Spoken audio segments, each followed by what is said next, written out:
Hello guys, আজকে চললাম। Water ডিসকানেকশান আছে, অনেক টাকা বিল বাকি। তো বিল ওনাকেও দিচ্ছে না লাইনটা কাটার জন্য। দেখা যাক কি ঘটে। চলো গাইজ, একজনকে জিজ্ঞাসা করলাম, এই সামনেই বাড়ি বলছে। তো চলো দেখা যাক ও বাড়ি গিয়ে।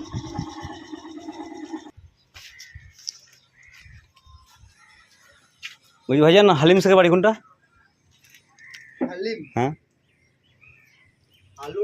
হালিম হালিম আপনার বললো সামনে গিয়েই ব্যাঁকে বাড়ি বললো।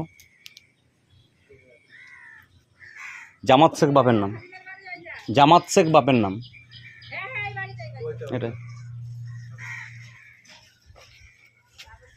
বলছি বাড়ি থেকেও আছেন? আপনাদের মিটারটা কোথায় আছে? মিটারটা কোথায় আছে আমাদের? এবার দেখবো। হালিম শেখের নামে আছে তো? বলছি মিটারটা কি হালিম শেখের নামে আছে?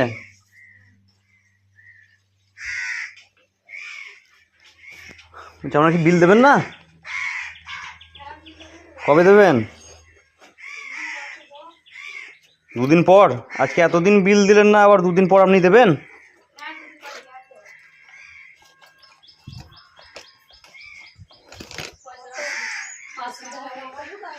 এই বিলটা তো আজকের বাকি নয়, বলুন অনেক দিনকার বিল বাকি।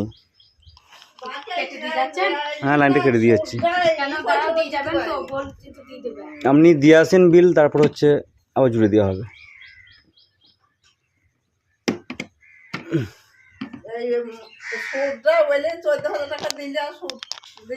আপনাদের 14,000 টাকা, আপনার যত বিল দেবেন না বুঝলেন, তত কিন্তু সুদ বাড়বে। আপনি 10,000 টাকা দিয়ে এলেন, আপনার বাকি আছে তখন 20,000 টাকা।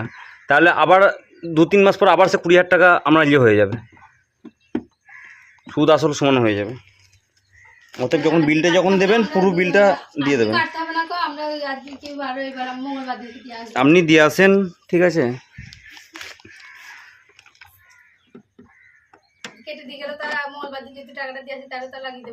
আপনি দিয়ে আসেন, দিলেই লাগিয়ে দেওয়া হবে।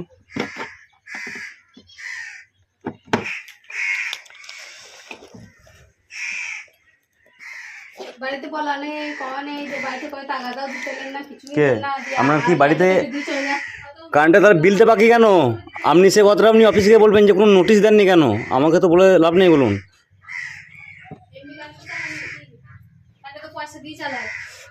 সবই বুঝতে পারছি আপনি, এটা হচ্ছে হাটে বাজারের ব্যাপার নয়, বুঝলেন, যে আপনার বাড়িতে টাকা দিয়ে যাবে।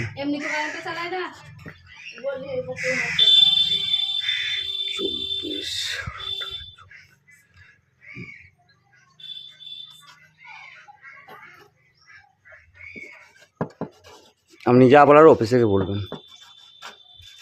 ঠিক আছে? বন্ধুরা দেখলেন তো, ডিসকানেকশন করতে গিয়ে আমাদেরকে কত কথা শুনতে হয়, কিন্তু ওপর থেকে যদি চাপ থাকে আমাদের কিছু করার থাকে না।